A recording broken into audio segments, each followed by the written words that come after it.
A very good evening to you, Professor George, and all of you who joined us this evening. Let us start by just introducing Professor George briefly. Professor George is an associate professor of philosophy in the School of Liberal Arts at the Indian Institute of Technology in Jodhpur. He holds a PhD from IIT Kanpur and 3 master's degrees, one from Utrecht University in the Netherlands, one from Linköping University in Sweden, and the third from the University of Calicut in India. He was an Erasmus Mundus Scholar, the award which is conferred by the European Union, and he was among the 20 Erasmus scholars, Mundus scholars chosen globally during that year. He works in major areas of applied ethics, such as social justice, ethics in technology, sustainability, socio-political ethics, and professional ethics. His academic profile shows that he has authored several books and book chapters, journal articles, conference papers, and his most recent journal paper on conflict management in connected vehicles appeared in the latest issue of IEEE Transactions on Cognitive and Developmental Systems. And his most recent conference paper on conflict resolution and reconciliation was presented in Societas Ethica, which is the European Society for Research in Ethics conference on ethics of reconciliation, which was held at Sarajevo last August. And his 2 recent book chapters appeared in the anthology on food charity in India, edited by Raju and Mansi and published by Routledge very recently, just 1st February 2024. Thank you very much, Professor George, Joseph, for joining us this evening. And we look forward to listening to your talk on higher education and society, a philosopher's perspective. And thank you very much. So can I invite you to start your presentation? Thank you for introducing me, Professor Dhruva.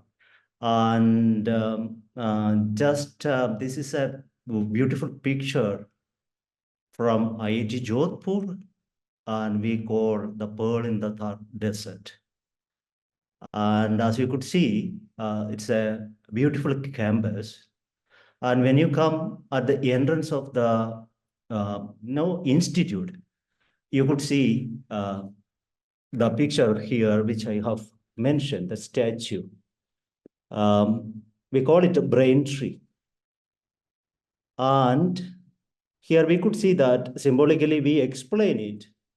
It represents the union of technology and society, nature and culture, and man and woman.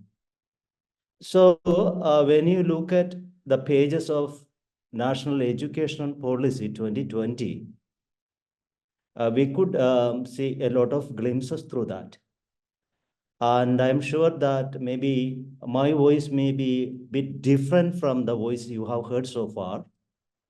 Yesterday, during when our head was presenting, Dr. Farhat was presenting, I was there in the audience. So I know your background. Many of you are from science background. Some are from social science background. I couldn't find anybody yesterday in philosophy. But in that case, I have some reason to justify by myself.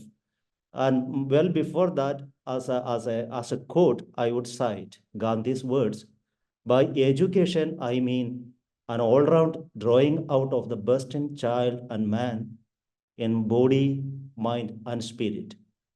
The holistic growth where manhood is identifying itself, not different from womanhood. Technology,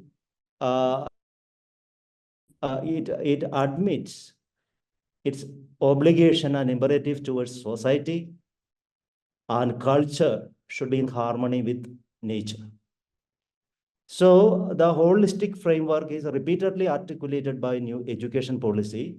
I would say that the previous 2 policies as well, even Gandhian view, we will come to that, accommodates and reiterates the same principle, and we are seeing the same thing in the new education policy. Now, I told you that I have to justify my presence here in this lecture. So when we look at many were there from science, be it social science or natural sciences. So when we look, we have a methodology. What is scientific methodology? There is observation, there is a hypothesis, then tentative hypothesis, I mean. Then there is a process of verification through experimentation and evaluation.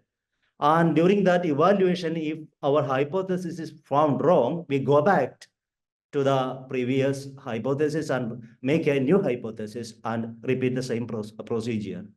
And if we find the result is matching with the hypothesis, we confirm that theory is valid. Otherwise, no. Anyway, during the process, I would say that no, the three components of all human inquiry, I would say that there are philosophical domain, the domain of science, and the domain of technology. And to make it more clearer, I would say that science as ideas, the conceptual level, it is philosophy, nothing but abstract. It begins with the human mind. And the responsibility of science is primarily to discover or uncover.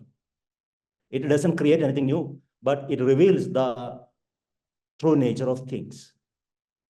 And when you go to the creation level, that means so we call it a technology. That means now you may be able to identify why I am here, the conceptual level, science as ideas. And we find the natural science and basic sciences that is nothing but discovery or uncovering. And I teach the students who are in the creation part, technology, where the knowledge, what is we have uncovered is applied. It is nothing but a bricolage, reassemblage. The input is from the nature, but this is a bit creation process.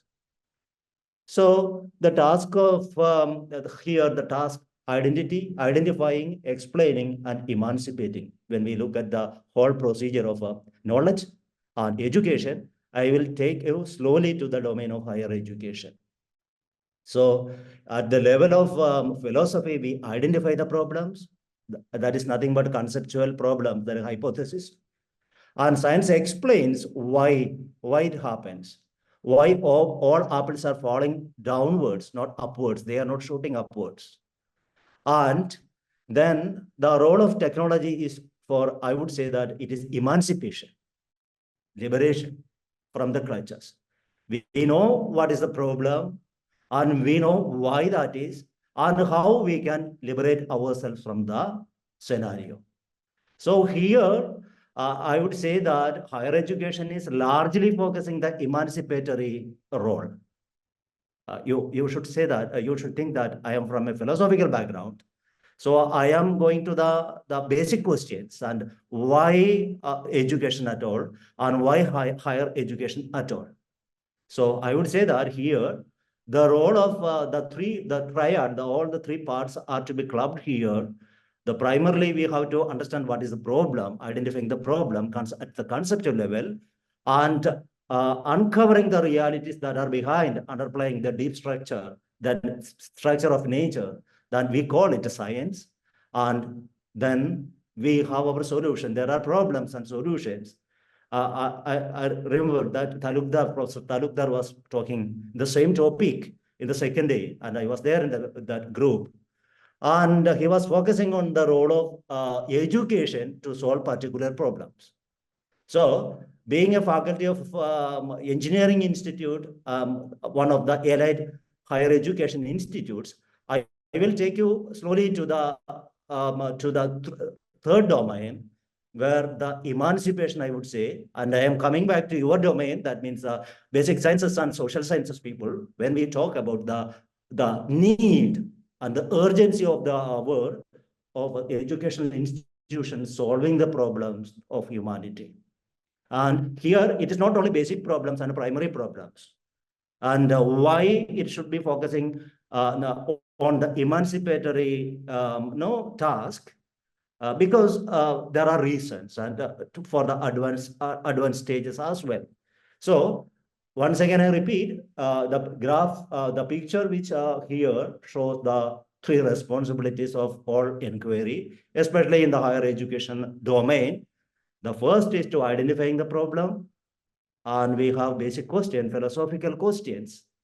For any discipline or any activity, there is a philosophy behind. There's a problem, a conceptual component, conceptual foundations that are behind. And we explain, and then the emancipatory, liberating, empowering, making capable, that happens.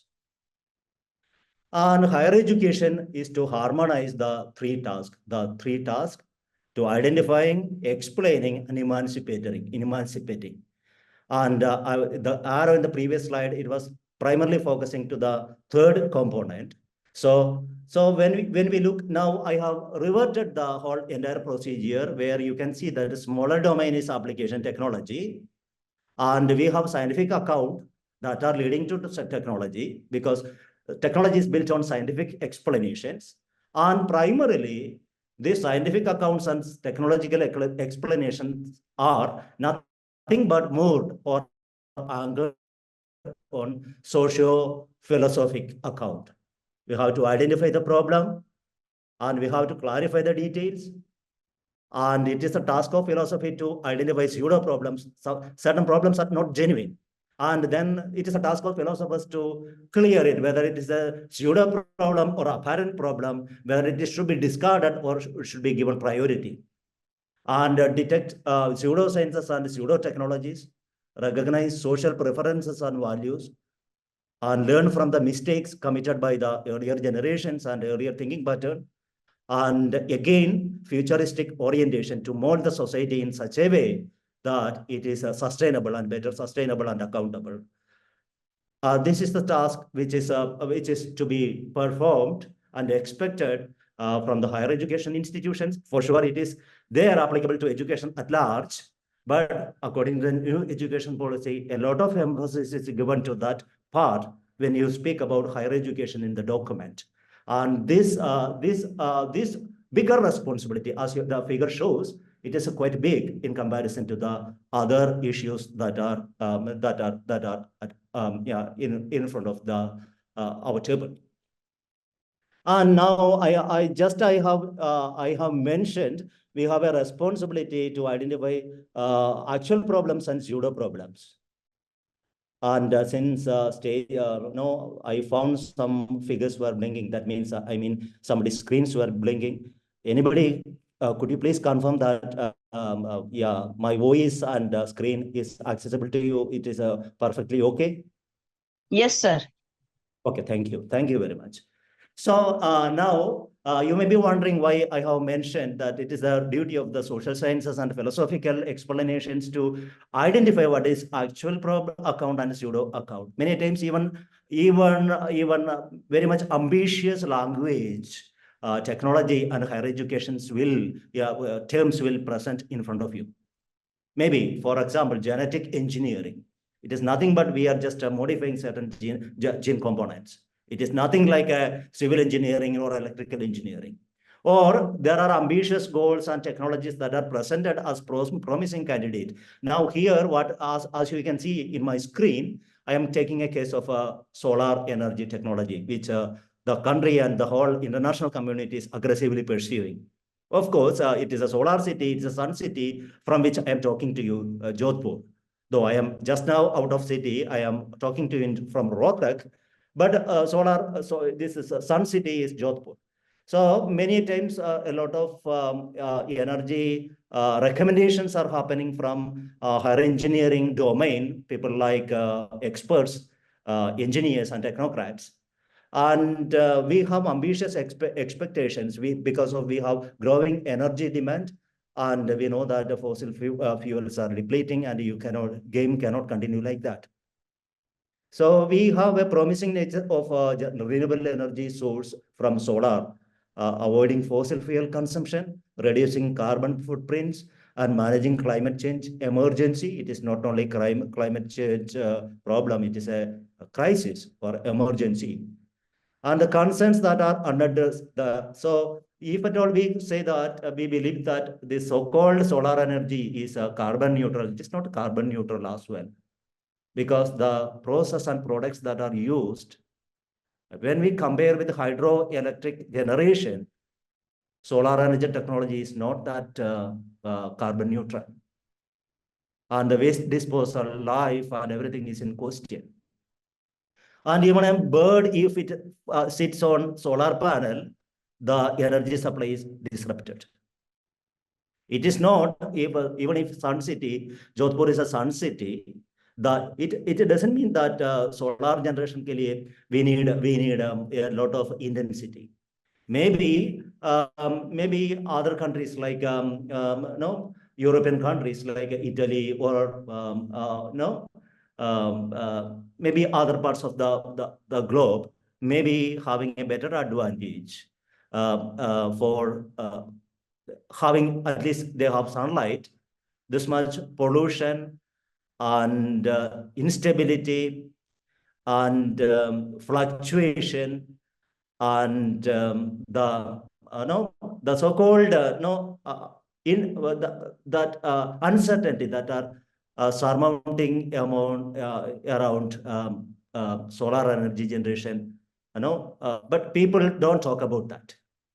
It is a paradigm. Okay, all should go after solar energy, and we have to invest for that. It will solve our problem, and it is a savior. That is the argument. And again, what is the cost? It is even if we are paying per unit 4 rupee, 5 rupee, or 10 rupee per unit, it is not the state is paying equally for all types of energy. When energy is high demand during daytime, the price is quite, at night time, when energy largely used, the price is quite high. Whereas when energy is produced continuously, whereas there is no possibility of storage, the price should be lower. And in that case, the quantity, the quality, or the price of the energy which is produced by solar becomes to be a little bit lower. We have to consider all these factors. Looking into that, many argue that it is not 100% reliable. The best method would be a hybrid method, where we have hydro projects as well as wind farms, solar, and other sources as well. And if we are going only focusing on solar energy, maybe we may be doing a mistakes. So looking at such things, when a lot of ambitious language is happening and ambitious promises are presented to the public from as a innovating or emancipatory technique from higher educations, I think it is high time to think the facts should be disclosed to the public, and responsibility is high with higher educational institutions to present factual account, introducing all the pros and cons so that society will make a fully informed choice. It is not only assent, it is not only consent, it is a fully informed consent. It means all the pros and cons should be informed, and the informed with all knowledge, a person is giving a consent, going an approval, that is valid. Normatively, it is valid.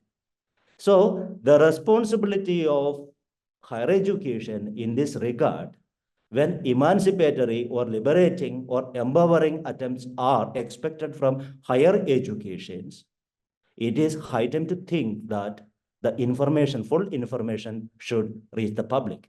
That is why I have mentioned that it is the responsibility to think about actual problems as well as pseudo problems, and actual account and partial account. So there is a reciprocal relationship between higher education and society. This slide talks about that. With the graph, you can see that science and technology through the funnel of society. It is not through the vacuum it comes. Actually, problems are society's problem, our problem. And even the technology or science is created by us. It is our science. There is no science. Karl Popper calls that actual science, real science is not verifiable, but falsifiable. Any science should be falsifiable. But for a particular system, for a particular time, science is true and valid. For a different account, for example, there is a set of problems and time when Newtonian physics were working, and it was replaced in certain areas by Einsteinian relativity. And now it is a time. It is the time of quantum thinking, where Schrodinger's cat can be both alive and dead. And to which system you are talking, it is dead, that matters. To another system, it may be alive. So Popper's argument is, Karl Popper's argument is that a real science should be changing, and it is not sacrosanct. And where the change happens, the locus is society. And it is attempting to explain the problem to the society. It tries to emancipate the society. Then, through the process, if the society has taken altogether a different shape, even the account and explanations and tool set and all the narratives, they have to be changed. So here, the right-hand side, you can see society and the knowledge correlation, the reciprocal relationship between. Society should be conducive and knowledge should be emancipative. If the term is unclear to you, if somebody joined later, I repeat, emancipation, liberation. Liberation from the clutches. Liberation from the limitation. I am now liberated from my limitation. I cannot come and personally talk to each one of you. So I love that so much. But that distance is just removed. That barrier is just removed by this distant talking and video conferencing through Zoom. It is an emancipatory procedure. So knowledge, higher education, knowledge, and science and technology should be emancipative. At the same time, society should be conducive. It should be helpful to that change. It should not be resistant. And in the coming slide, things will be coming, and I will be explaining with the case, and I hope that I will not embarrass you. The expected outcome will be unachievable if mutual support is missing. These are the three tasks initially I have mentioned: identifying, explaining, and emancipating. This process through any education procedure, including higher education procedure, will be missing if the mutual cooperation is upset. Now look at the cases. Things will be better, clearer to you. The first case, as you can see, this picture, since it's a public lecture, I have mentioned the sources as well. So I have taken the picture of the first electric car, which was produced by Mahindra. I think that time I joined IIT Jodhpur, and one of our faculties were having this car. Throughout the country, throughout India, only very cars were sold, and society was not ready to accept electric cars. The company was quite foresighted, futuristic. Well before Tesla or any XYZ companies started producing electric cars, here Mahindra started manufacturing, but it was not well received. So now we have cars, so many electric cars, there is an electric drive to save the nature and environment. And now we are convinced, and at the cost of 15 years. It is not in 2024 Mahindra launched this vehicle. 15 years back, it was there on the road. But how much we were receptive. And now we are worrying about global warming, climate crisis, pollution, miserable life in the cities.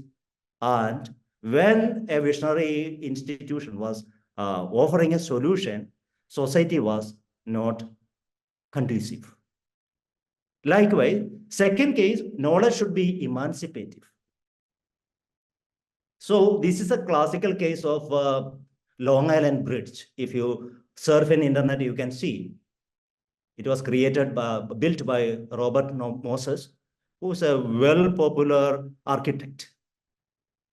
It is not a mistake that he has made anything wrong in that. But it became a case study for accountability of engineers, accountability of technologies. If you look at business ethics or management ethics chapters in international textbooks, you can see this case study. So he built in Massachusetts, he built a bridge between the mainland to Long Island. And it was a wonderful bridge. But as you see that at the middle, there were barriers which is blocking the passage of big vehicles. I mean, if it were a class, I would have asked you a question, what is the implication? Keeping a low roof and blocking the big, heavy vehicle, big vehicle. The answer is that, who is using the big vehicle? The poor people, the common population. And they use public transportation. And who goes in the smaller vehicles? The elite group and rich class. So gradually, recently the bridge got demolished and they are constructing a new one. And it has become a classical case study for discrimination or apartheid. Discriminating the public to have access to the technology or gadgets or equipments.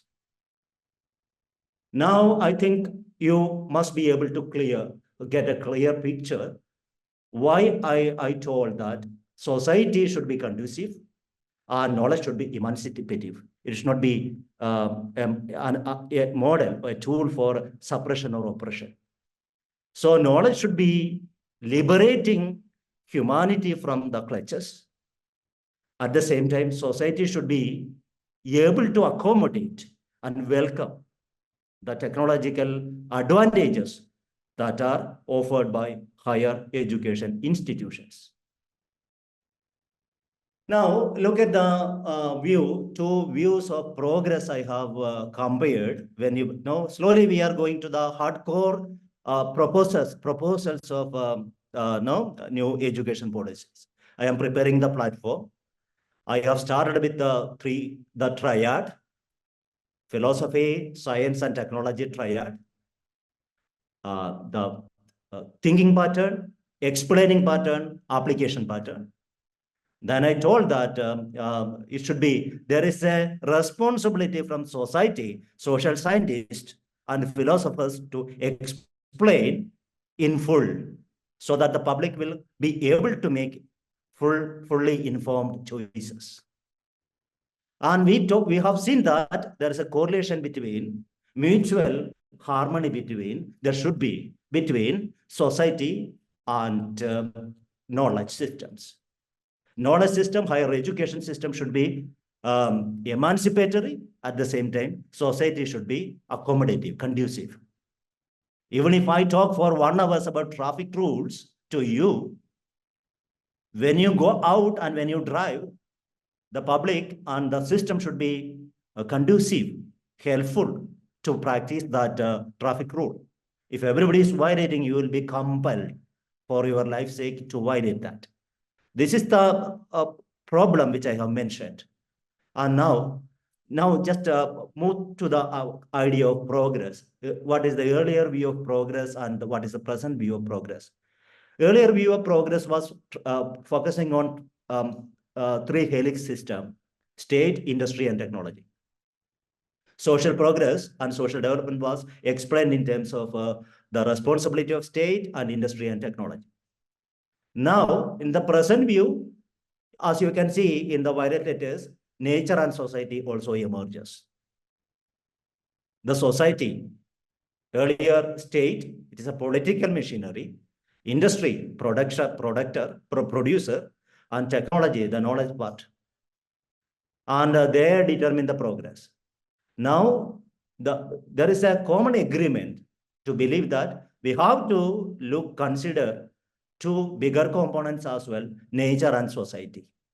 How the society is accommodating and how the nature is reacting, how the nature is harmed or benefited, or what implications our education system or technological applications will have on nature. And Professor Talukdar was talking clearly about preservation of that diversity, species diversity and product diversity in the Northeast region, which is rich in biological diversity. Maybe 2 regions in the country, which is diverse, having the global diversity of species. One is Western Ghats, the other one is Northeast. And it is identified the United Nations. So here we have an obligation to accommodate and identify the roles that are being played by nature as well as society. Now, when you look at the education, higher education before, so pre-independence view, what is the focus? And it was a focus on basic needs. And it is clearly visible in the proposal of Naitalim, basic education proposed by Gandhi. Of course, it was based on skill training and career training. All those things were included. But Gandhi clearly says that there is a right for primary education and it's compulsory. It should be vocation based. But whenever talking about higher education, he was clearly mentioning that it should be participatory, because the beneficiaries of higher education is now nobody but the institutions, higher institutions, industries, and it is for their benefit partially the skill set is trained. So they have a responsibility to invest as well. So I cite Gandhi, which was published in Harijan in 1946 and page 283. The aim of university education should be to turn out true servants of the people who will live and die for the country's freedom. His absolute patriotic commitment is visible here. And he says that if at all we target higher education, those who are lucky to get higher education, ultimately it is for the welfare of the society. It is for nation building. And at the same time, in the Naitalim, he affirms the role of all stakeholders in ensuring the contribution in this process. And that was the previous view. Basic education is given dominance. And meanwhile, casually, I would make a comment that nowhere in the world, except very few countries, nobody admits that higher education, all the advanced education is free. Many times there is fee and there is a involvement of multiple stakeholders expected in higher education. But whereas we will come to that Universal Declaration of Human Rights. It is a human right, birthright for a person to have basic education. But this all depends upon the situations and countries' uniqueness and specificities. And current view, it is not only basic, it is high time to think about advanced requirements as well, because there are disruptive technologies and human nature and the actions, potentials of human actions are increasing. We have technologies recently appearing that were unimaginable before. The changes are quite disruptive, shocking, and thorough sweeping. So there is a development paradigm globally followed, and there are winners and losers, and there is a cutthroat competition to survive. And India herself has placed a lot of goals of development for 2040, including energy self-sufficiency. The whole, we will come to that when we look at Atmanirbharta. So to reach that, for sure, there is a great responsibility, immense responsibility on higher education is expected. Hence, it is time to pay urgent attention to higher education. Now, what I was talking about, the right to education, Universal Declaration of Human Rights, we call it human right, Article 26. Everyone has the right to education. Education shall be free, at least in the elementary and fundamental stages. That is a global position. Elementary education shall be compulsory. Gandhi also speaks about that. Technical and professional education shall be made generally available, can be made generally available, and higher education shall be equally accessible to all on the basis of merit. Access should be given. It is not equality may not be possible, but equity, an equitable distribution, fair distribution. And there should not be any barrier. When we talk about liberty, there are two type versions of liberty: negative liberty and positive liberty. Isaiah Berlin talks about that in detail. Negative liberty says that the blockages should be removed. Positive liberty, capabilities should be ensured. where Amartya Sen and other people are talking about. Education, second clause, education shall be directed to the full development of the human personality, and you can read the rest. And this is repeatedly, as I have mentioned earlier, articulated by new education policy, a holistic frame of development where multiple disciplines are involved, multiple skill sets are involved, both body, mind, society, everything is included. Not only national and international aspects are included. That much holistic vision the new education policy presents in front of you. However, there are limitations according to the countries. Many times when UN suggests even carbon emission reduction, it says according to the capabilities.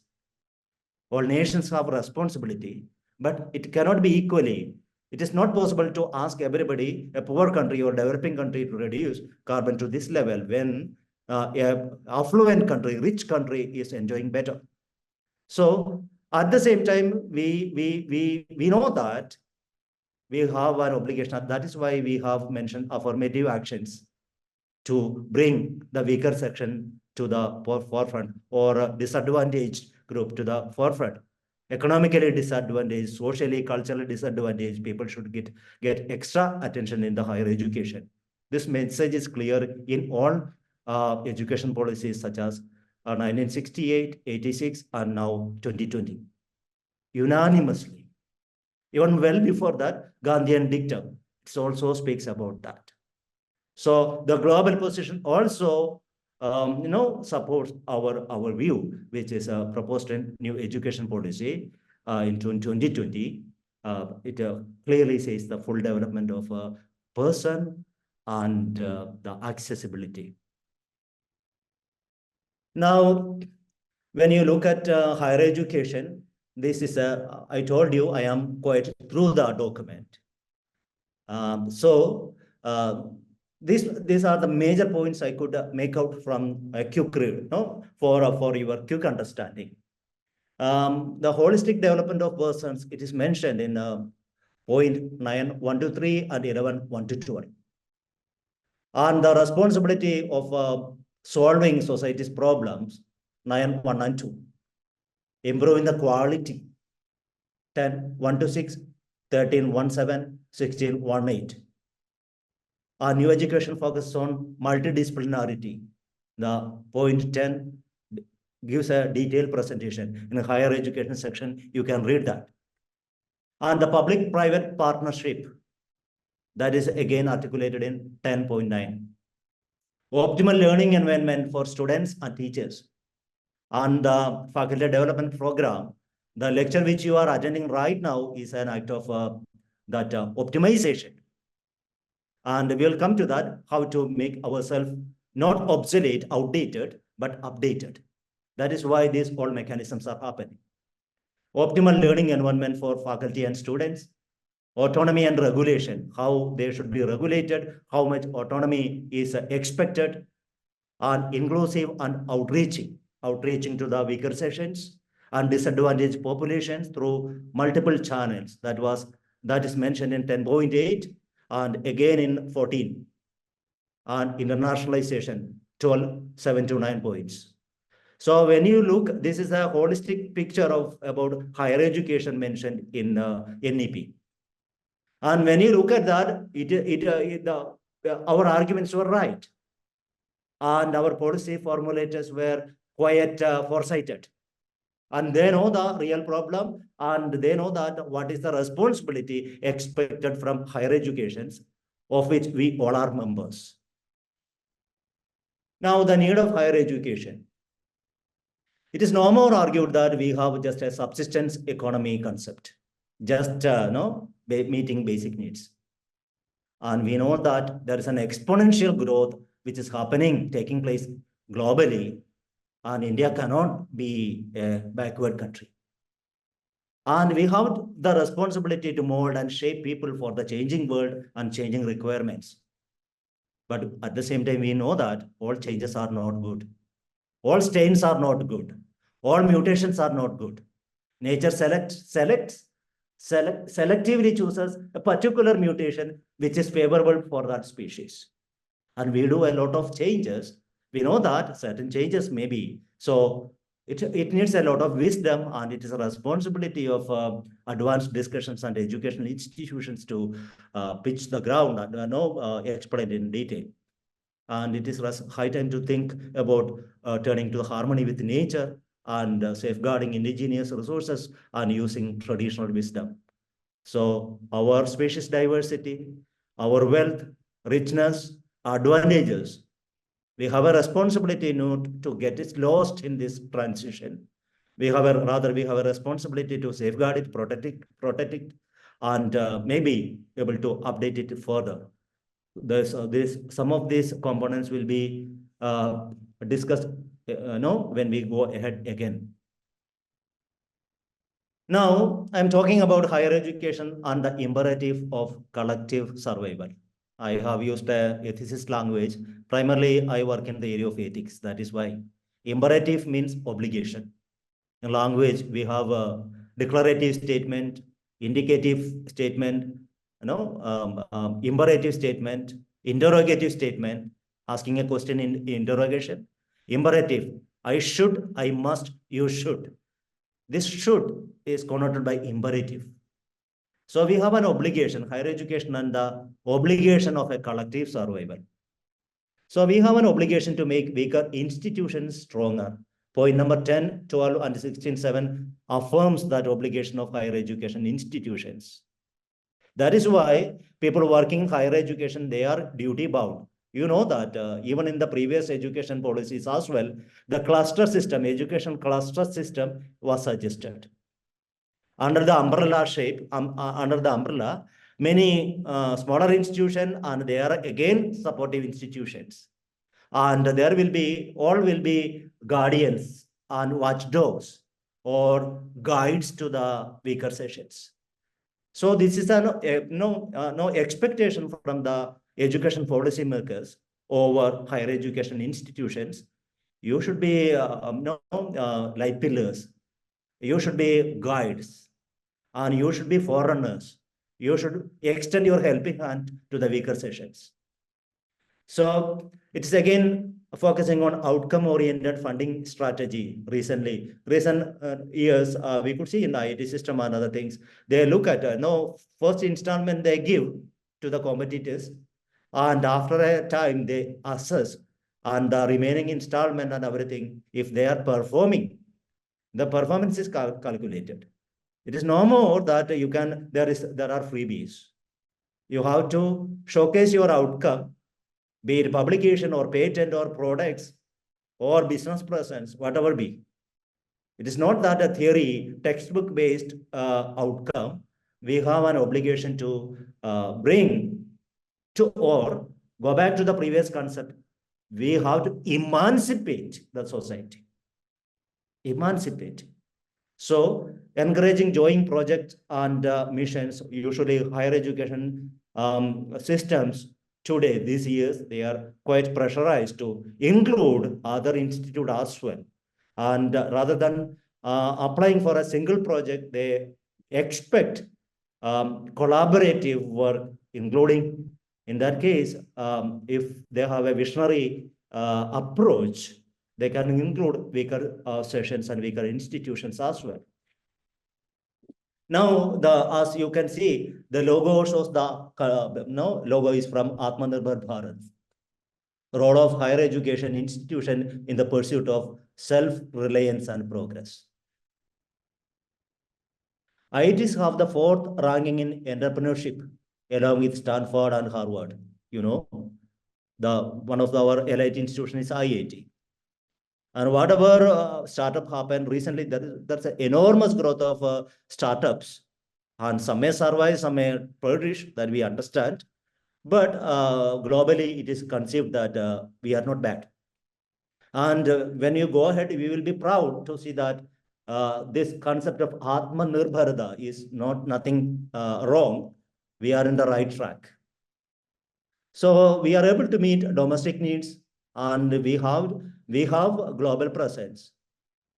Maybe we may not be owning global giants like Google or any other institutions, But almost all the bigger institutions, companies in the world, it's quite interesting to look that many of them are led by Indian brains. Not only in the leadership, at the background, millions, maybe thousands are working. So we have a global presence indirectly at least. India's key role in the worldwide knowledge generation, be it in Google or be it in any other platform, be it in AI work, wherever India is leading the battle. Now, when you, as a continuation of Atmanirbharta, higher education is a major tool for social change. Now, I am proposing a few takeaways, imperatives. So, my first claim is that higher education is a major tool for social change. There are disruptive technologies. Our actions are redefined. Relationships are redefined. Feeling pattern, thinking pattern, behavioral pattern, everything is redefined. Our social perceptions are redefined. Therefore, what is right and what is wrong, what is doable and what is not doable, everything is getting redefined. Neither high-end technologies nor higher education are value neutral, but value laden. When we were talking about Robert Moses Long Island Bridge, we have told that it is not neutral. In the prima facie, at the first look, a bridge looks as if a neutral entity, stuff. But in a closer analysis, we find that it may be a mark of discrimination for the poor and weaker sections. So even higher education or higher technologies or high-end things are not value neutral. They are value needed. So when you dictate a particular color for a particular sex, for example, pink color for the females, black color mobiles for males, we have installed discrimination or some imperative, some values we have indirectly putting into that. So when you look at that is why when the technology is all pervading, the society is tremendously getting influenced by technological changes. There's a big responsibility from technology to help positively for a social change and to bring egalitarian or better humane social order. Higher education helps social mobility, thereby lessens inequality. Whatever we speak, whenever we go to higher classroom, in higher education particularly, not in the village education, many times, no, hundreds of students are sitting in the class, irrespective of their gender or class or anything. Nothing matters there. And we can go a little bit ahead. Using that platform, we can talk about the entire humanity, the harmony of entire humanity. Our obligation to behave in a fraternal way or keeping that harmonious spirit. That is a perfect way of nation building and social building. So I would say that education in general and higher education in particular is a big platform or ladder for social change. Now, I will take you to the nexus. Nexus means the correlation, that integrity, unity of civil societies, state, and higher education. It's a continuation of the previous argument. State, higher education institution, non-governmental institute organizations, unions, religions, faith-based organizations, and other civil society organs play significant roles in social progress. It is a harmonious work. As you can see, the graph picture, civil society, state, higher education, the three parties. Higher education explores better capabilities for a sustainable future. The support of all stakeholders is essential in this pursuit and symbiosis, that unity. Civil societies need to contribute by addressing the common problems so that they make young generations aware of the issues and help them create and flourish in an environment and ecosystem which is healthy and sustainable. It is taken from Sengupta's work 2020. So the responsibility of civil society. Earlier, I mentioned that society should be conducive. It should not be resistant to the suggestions of higher educations and higher suggestions. Wisdom of lab, and again, how the suggestion and no input from society matters. Many times, technocrats, higher education expert, they look from one point of view, expert's point of view. They are specializing, narrowly specializing in that area. But when the public, civil society raises their voice, they are looking from many point of view. There are rickshaw pullers, there are farmers, there are lawyers, there are physicians, there are teachers, there are many. And there it is not, we can't say that their fear or concern or their tensions are irrelevant. There is some wisdom in their saying as well. So, higher education system should be able to heed to the voice of the public, the civil societies, and civil society able to give the input and inform the higher education by positive and active interaction, so that it can go in a healthy way. And state arranges, the government, the society, the bigger body, governing body arranges, facilitate this interaction. Likewise, civil societies can make the public capable for informed decision making. The knowledge, and for example, in Netherlands, there is a particular wing in the ministry to disseminate the information, advanced education information to the public. There's a particular unit. It is not that bureaucrats and people highly qualified should take all the policies and decisions. Nothing wrong that if the information is given to public and they will discuss and they will also give their input, then there will be a better harmony and synergy. That is the spirit of participatory democracy. Now, this concept is better informed in the graphic presentation. At the top, it is higher education institutions, and you can see the second level state and civil society. All are informed. Higher education institution and state, they are informing the civil society, and civil society, state, they are informing higher education institutions, and their problems are informed. It is not that the people who are working in higher education institution are purely unaware, but maybe they may not be aware of everything. So there should be a mechanism, and Talukdar was focusing on that, how the higher education institution can give an outreach to the social problems. And at the same time, it is not only a particular group or anything. There are many civil society or organs, and they can actively give support to the institution, higher education institution. Then it is a win-win strategy, and it will be a synergistic growth that will be ensured. Now look at higher education for innovation and research. Second argument, that nexus I have mentioned, that social mobility I have mentioned, and third, higher education for innovation and research. So till now, India is a rather receiver, not a giver. So my argument here is that there is a targeted shift from taker to giver. That is, the concept Atmanirbharta, self-reliance, envisions that. About 90% of medical technologies and instruments currently are imported, and we are not producing. The same is about lab equipments in higher education instruments. Higher education institutions, the lab equipments, all things are either coming from Japan or Germany or US.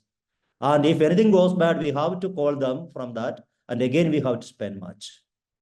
So that is why India is aggressively suggesting Make in India concept. We have to, it is high time to think. Yes, sahi samay hai. That is Prime Minister is saying. It is high time. This is appropriate time. We have occasion and we are leading and we are not bad and we have to do. Rather than importer, we have to become exporter. And the scenario is quite vulnerable. The scenario is quite crucial and quite significant rather than you can imagine, because we are heavily dependent on other countries for products. And at the background, I am showing the picture from Keltron. Recently, they have produced advanced capacitors. And it is a big news in the media. And till now, we are importing those things from foreign countries. Right now, we started thinking seriously that we can do that. And always, if we keep that imbalance, we are always a receiver, not giver. It shows that we are poor. And it is high time to think otherwise. Therefore, the burdens on and expectations from higher education institutions are quite high. Who to produce all these things? Who will conceive the information? Who will create? Who will give the knowledge? So the society is curiously, eagerly looking at higher education institution. It is for innovation and research. That is why the title. Now, another argument is higher education for economic progress. Positive correlation between excellent education institutions and economic dominance. You look at the graph which I have mentioned. Higher education institutions, they have inventions and products, patents, and according to monopoly, accordingly revenue. There's a positive correlation between patent holders and the economic progress. You look at the top patent holder universities in the world, University of California, State University System, Florida, the Korean University, MIT, and Industrial Technological Research Institute in Taiwan. These are the 5 leading patent holders. Now look at, that is quite inspiring. Look at the top patent activity holders, because patent takes a lot of time. Currently, I am taking from WPO, World Patent Office data, which is valid till yesterday. Top 10 patent activity holders in the world in 2024. Number 1, China. Second, United States. Third, Japan. Fourth, Korea. Fifth, European Union. Sixth, India. 7, Germany. 8, France. 9, United Kingdom. And 10, Canada. You see, we are not bad. We are in the right track, and we are in the pursuit of progress. However, higher education is facing a lot of unanticipated pressure. There are pressure from technological changes, the survival concerns. They have pressure from market dynamics. And education itself, higher education institution, involves a lot of cost. Regulatory and NIRF ranking, all those pressure, and funding pressure, lack of talented faculty, ideological pressure. So higher education institutions do have all those concerns. It is not that they are only doing good, but they have this at any existence or any other entity, they are also facing these much challenges. Some of these challenges must have been addressed by some other speakers.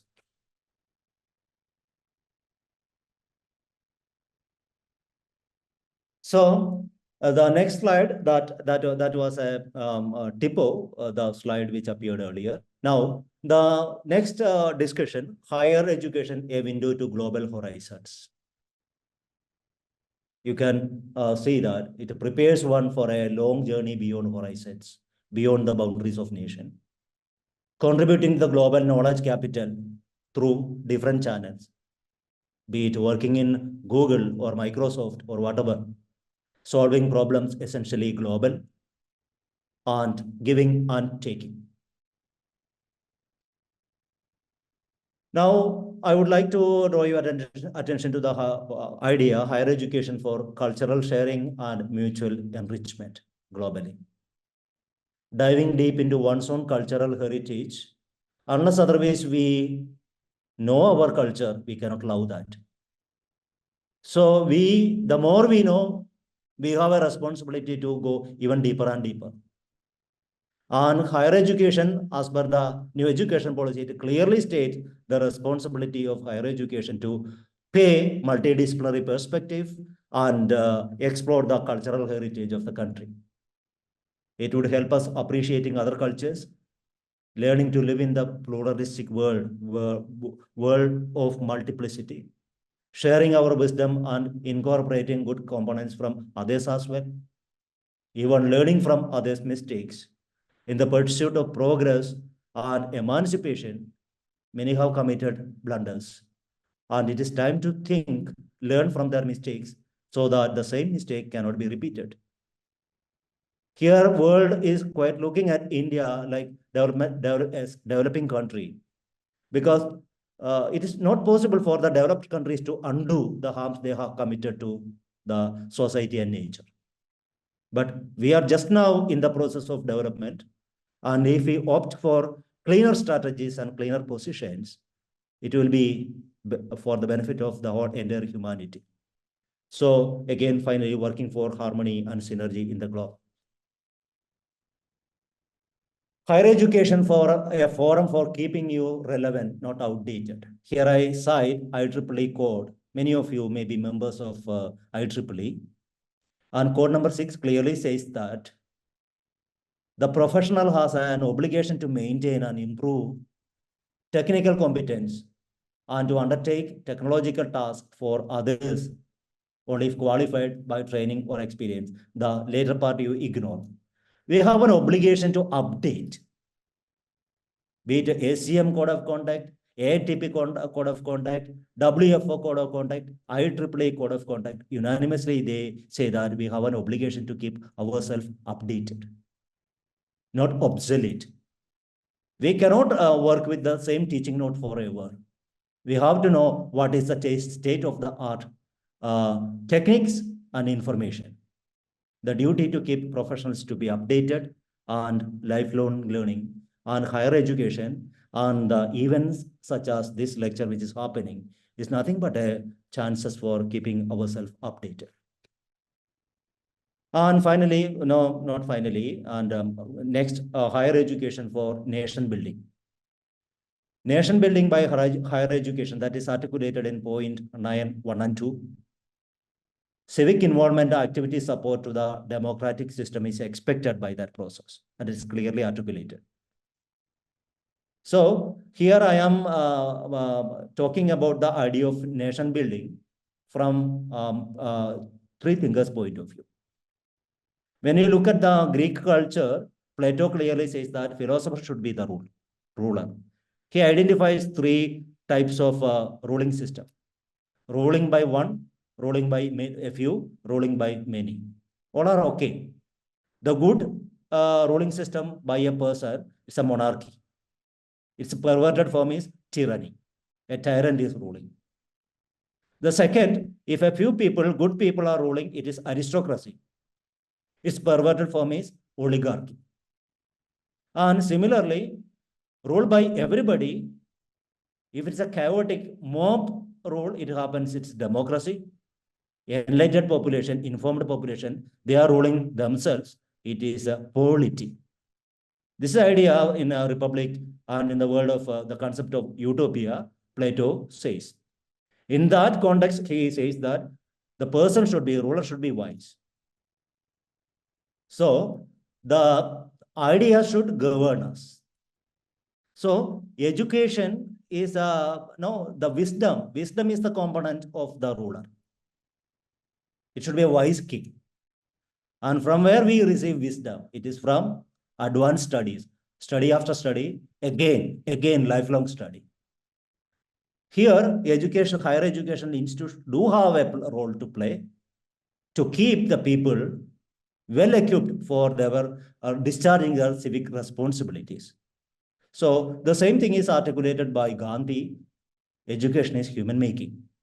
And for Vivekananda, he clearly says that it is nation building. Education is a process. And higher education do have a role as articulated in point 9.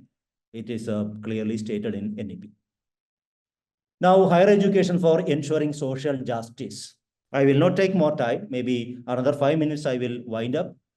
So, knowledge emancipates, actually. the actual liberation is through knowledge. So, in Buddhistic tradition, the Four Noble Truths, dukkha samudaya karana, dukkha nirodha, nirodha marga. The awareness that the life is full of suffering, dukkha samudaya karana, and the reason is my attachment, inclination, desire. So many times knowledge is has got that emancipatory power. And actually, the knowledge that I am nobody different from the other, and we share the same platform and same existence. There are things that are binding us together beyond our differences. That wisdom, that is emancipatory. So it trains higher education trains people for a society where justice prevails. Gandhi says the idea of Ramarajya, where justice prevails. So justice now, when you look at when Amartya Sen and John Rawls concept, they talk about justice as fairness. It is not equality as such. People feel that things are fair. There is equity. And sometimes we need to go for other criterion. For distributive justice, it is not only one principle, there are multiple criteria. Sometimes it is meritorious. Meritorious will be given the resources. Sometimes it is equality. I have 100 bucks. There are 100 people. I give 1 rupee each. And sometimes the entire amount goes to a needy person. And others will not feel that it is unfair. They feel that it is fair. If I equally distribute, it will become unfair. That is why these affirmative actions are proposed. Look, NEP is clearly affirming affirmative actions, bringing the weaker sessions to the forefront, give them an extra helping hand, and bring them to the equal level. Then we can talk about equality.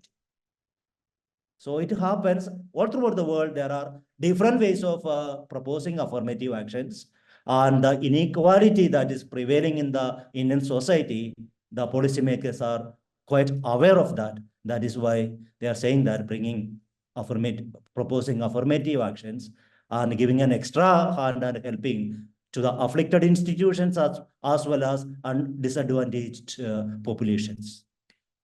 So we feel that if everybody feels that things are fair and things are happening well, this perceived fairness again breeds, it generates further positive outcomes. And then ultimately it will improve the happiness index or welfare index of the country, I would say. And we are we are nearing the conclusion. Now, higher education for human capital development. Human power is manpower. Manpower cannot be used. No, it is so better to use human power is a great capital for India, a major determinant in money flow from abroad.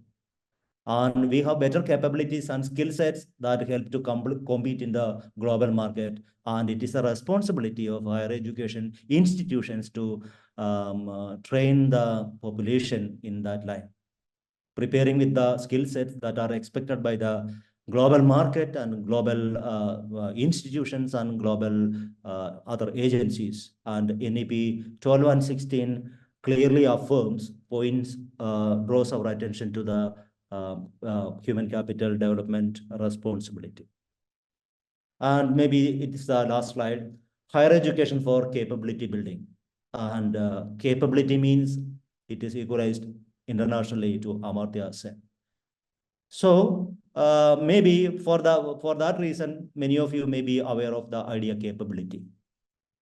And here the idea is freedom as the intrinsic value. There's a difference between intrinsic value and instrumental value. Food is instrument for sustaining my life or body. And body again may be an instrument, but after all, my selfhood is important. Maybe my clothes are instrument, but my life is intrinsically valuable. Money is an instrument, and there are higher values that are valuable in itself. So freedom is an intrinsic value. It is not instrument. And all these processes and channels and paths that we are preparing through our education procedure is nothing but capability building. So in this regard, higher education institutions do have a role to play to build, to increase, to enhance the capabilities of the population, to help leading a life which they really value. They are autonomous, they become autonomous, free from the clutches, they are emancipated, their problems are, at least to an extent, it is resolved. Ultimately, all feel happy. They feel that things are fair. We have problems, and we have issues, and we have agonies, and we have pains, and we have miseries, but things are fair. We are happy with the limited resources we have. So to help leading a life which they value, development is an instrumentally valuable to achieve these intrinsic values. So not only focus on gross, domestic product, GDP, economic criteria, it is a holistic framework which is proposed by everybody, including our policy formulators who proposed NEP. Basic capabilities will help you to achieve higher capabilities, and ultimate end is emancipation, human freedom. And here the philosophical concept I have mentioned, second from the bottom, agency. That is a typo. It is a agere, A-G-E-R-E. Agere means to act. It's from Latin. And to act, two conditions are necessary: freedom and knowledge. You should be free, and you should be knowing what you are doing. Suppose by mistake, if I am committing something, I am not responsible. In ignorance, if I do, a legal system will not be punishing me. And if I'm not free, if I am compelled by somebody, I am an instrument, I am a subject, I am an object, not a subject. I am not an agent, but a patient. I am an instrument. So for a valid agency is not a medical agency or a chemical agency. Agency is the subject or actor who is morally responsible, who is responsible for his actions, words, and deeds. That is an agent, philosophically. And a person is responsible if he knows what he is doing and he is free. These are essential components. Now look, the idea knowledge. The more you are empowered with knowledge, it matters. It helps you to act responsibly in a valid way. And in a democratic society, it matters. I have mentioned earlier the concept, not only consent, fully informed consent. Not only informed consent, fully informed consent. As much as possible, we have a responsibility, society has a responsibility to keep the public informed and keep the public enlightened and keep the public be aware of whatever data, whatever facts we have. So freedom and knowledge, these are the two necessary components. Traditionally, we believe that for agency, a person who is accountable for his actions, to act responsibly, and who is answerable for his action, he should be knowing what he is doing, and he should be free. And higher education institutions empower them both with knowledge and freedom. So the clutches, freedom, one way of looking at freedom is in the negative sense, as Isaiah Berlin told. Negative idea of freedom, absence of blockages. The blocks should be removed. And positively, the capabilities should be present. You should be able to follow a life which you value. So in that case, I think we are on the right track. As you could see in the PPT, India is in the path of good progress. In the patent activities, it is holding sixth position, much ahead many other countries like Germany, Canada, and other countries. And slowly we have started stopping as a receiver but a giver. So I think it is a big responsibility, big challenge in front of higher education institutions today to accommodate the society's concerns, to keep the fellow institutions, sister institutions along in the pursuit, and at the end of the day, work for the emancipation and to help the public to achieve better capabilities. I think I am done, and thank you for your attention. Okay, thank you very much, Professor George. Thank you. Now we can open it up for a few quick comments, questions. Sir, I have one question. Yeah, please. Sir, you told the patent from various country, the position of our India is six. But it is also you mentioned that in our most of university or research institute or medical purpose, most of very high expensive instrument are taken from Japan or USA. So which type of patent actually India have gained, and why in our country most of instrument are not made? Please, if you can clarify this. Okay. There is a long list of segregation, what all items are patented by institutes. Some have patented some nanofibers, some have patented some algorithm and programs. And there are many things in detail we can get it from WPO. Now, the question is that apparently there is a contradiction between our position and dependence. And I have mentioned that patent activity, it is a recent phenomena, quite recent phenomena. And activity doesn't mean that everything is approved. And when we look at the globally approved patent, the ranking is not to educational institutions. Though countries like America, there is a correlation between the educational institutions holding proper patent rights, and later it was converted to products, and the revenue, they are leading in many industries. But now the scenario is quite changing, and in activity, China overtakes Russia, US.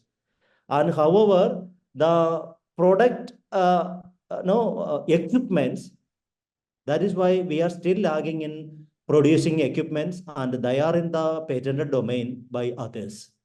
And recently we are active, but most of our even patent applications are not that much highly product oriented. And marketability, it takes again time. It will take time to judge.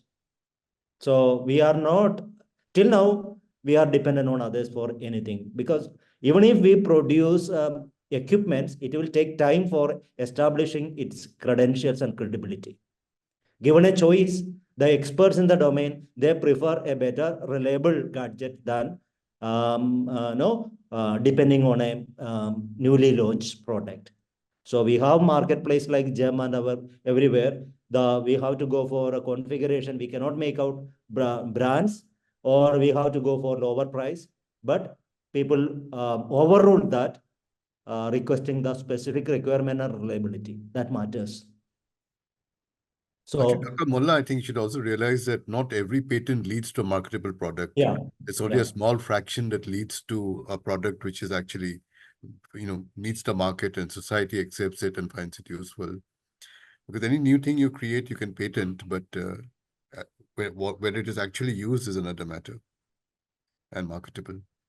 Any other quick comments or questions? And thank you very much, Professor Joseph, for a great talk. And I think the most important lesson I took away from it is to actually education to build complete human beings, that you are build tolerant societies, not only technologically advanced, but actually be good human beings and embrace all sections of society, not be discriminatory, and follow the path of equity, giving opportunities for all. And these are important aspects which he has highlighted throughout his talk today. Okay, thank you very much to all of you. Thank you very much, Mr. George, and thanks very much to all of you.